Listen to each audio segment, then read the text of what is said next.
Hello everyone, my name is Tom and I'm a firefighter with the Summit Fire Department. I'm here today to share some important fire safety information. I've been a firefighter for 7 years and I love what I do, especially opportunities to help people learn new things. Each year in October, fire departments across the country teach people about fire safety during Fire Prevention Month. This year the topic is kitchen and cooking safety. Can anyone guess the leading cause of home fires and injuries? Did some of you say fires in the kitchen? Because cooking fires are a leading cause of both. And who loves to cook? I do, especially because afterwards you get to eat what you make. Today, we're going to discuss some unsafe cooking situations. It is my job to help reduce the number of kitchen fires we have here in Summit. I'm also going to show you how to fix common mistakes so that you and your family can be safe in the kitchen. Remember, if you see a problem, it is your responsibility to tell a grown-up so they can fix it. And please watch out for younger members of your family to help keep them safe in the kitchen. As I mentioned earlier, cooking fires are the #1 cause of fires and injuries to people when they're at home. Each year, more than 190,000 people are involved in fires using cooking equipment, resulting in nearly 4,000 injuries. And all of them can be prevented if you follow safe cooking practices. Did you know that most cooking fires at home involve the stovetop? Yes, they do. How do you think most stovetop fires start? Let me tell you. Most often, cooking fires start with food that is left unattended while cooking.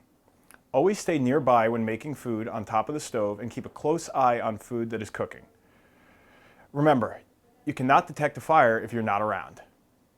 Some other important safety tips are to always make sure your oven and stovetop are clean. If grease and food build up inside or on top, it can cause a fire. Before cooking food in the oven or microwave, read package instructions to learn proper cooking time. And never put any type of metal in the microwave. Pay very close attention when cooking food at high temperatures or with oils. Stay at least 3 feet away from the stovetop when members of your family are cooking with hot oil to reduce the risk of being burned or injured. Turn on a ventilation fan when frying or cooking with oil or grease. Oils create invisible vapors that stick to surfaces and cause fires, which is why cleaning the kitchen is so important. Turn pot handles inward so they cannot be bumped and children cannot grab them.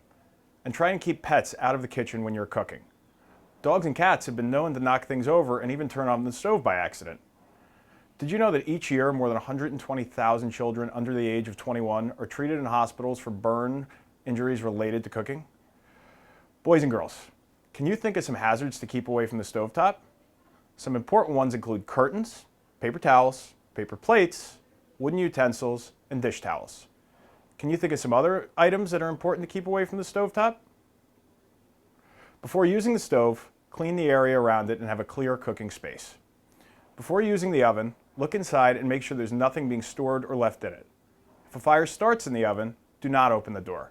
Turn the oven off, keep the door closed, and call 911. If a pan of food catches fire, put on an oven mitt, carefully slide a lid over the pan, and turn off the burner. Be sure to let the pan cool before removing the lid. When cooking, wear close-fitted clothing or short sleeves. Baggy clothes or dangling sleeves can easily brush over a hot burner and catch fire. I'd like you to take a moment to look at what you and others in the room are wearing. Is your outfit safe to cook in? If your clothing ever catches fire, stop what you're doing immediately. Drop or lower yourself to the floor and cover your face with your hands. Roll over and over to put out the flames. Do not run if your clothes catch fire. Running only makes the flames bigger. Who knows why stop, drop, and roll works to put out the flames? You smother the fire by reducing its oxygen flow. If you ever get burned, tell a grown-up immediately. Use cool water, not lotion or cream, to cool the burn. Minor burns can be treated by applying cool water for 10 to 15 minutes.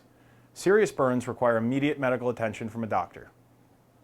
Now I'd like to take a minute to talk to you about what to do when you hear a smoke alarm going off. Anytime a smoke alarm beeps continuously, even if you do not see or smell smoke, get out of the house immediately. Once you're out of the house, stay outside no matter what. Toys and belongings can be replaced, but you cannot. Pets are very smart and sense danger before we do and will normally be at the door before or with us. Call 911 and meet your family members at your practice meeting place. When the fire department arrives, let us know that everyone is out of the house. Make sure you identify at least 2 ways to get out of the house during an emergency in case one is blocked by smoke or fire. It is a good habit to practice your evacuation plan just like you would do a fire drill at school. Okay, I know I just gave you a lot of information, so let us review a couple of things. Remember, If your clothes catch fire, please stop what you're doing, drop to the floor, cover your hands with your face, and roll back and forth. If you are burned, tell a grown-up immediately so that they can take a look. If you do plan on cooking, let your grown-ups know so that way they can watch you. If you have any other questions, please give them to your teachers and I will respond with answers. To review the information that I just shared with you on fire prevention and kitchen safety, go to cityofsummit.org/fire. We will also be posting through the month on our Facebook page, City of Summit Fire Department. There, we will be sharing pictures and videos from the NFPA that show safe kitchen practices. Thank you, boys and girls, for inviting me to join you today. Study hard, stay safe, especially when cooking in the kitchen.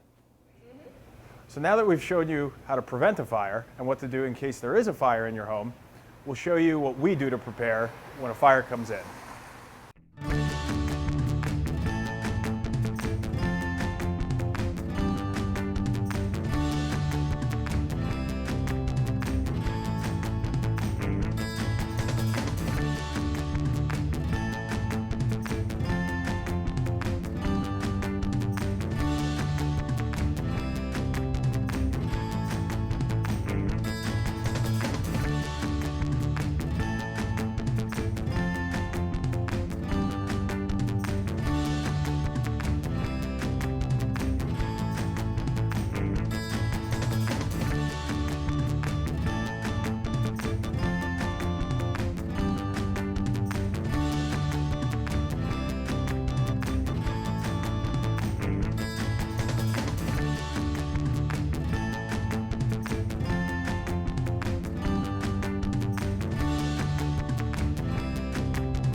Each firefighter in our department needs to be able to put on their gear in 60 seconds. When the bells go off, we run downstairs, our gear is already set up, we put it on, and we're out the door within a minute. This ensures that we can be anywhere within the City of Summit in 5 minutes. We're at the firehouse 24 hours a day, 365 days a year. Holidays, nights, weekends, we work all the time. So when a fire comes in, you're well protected, and you know that when you call 911, we're going to be there in minutes. Thank you for allowing me to present today. I hope you learned something, and please, if you have any questions, feel free to tell your teacher and have them send me an email. I'll be happy to answer any questions that you might have. I hope you learned something, and have a safe day.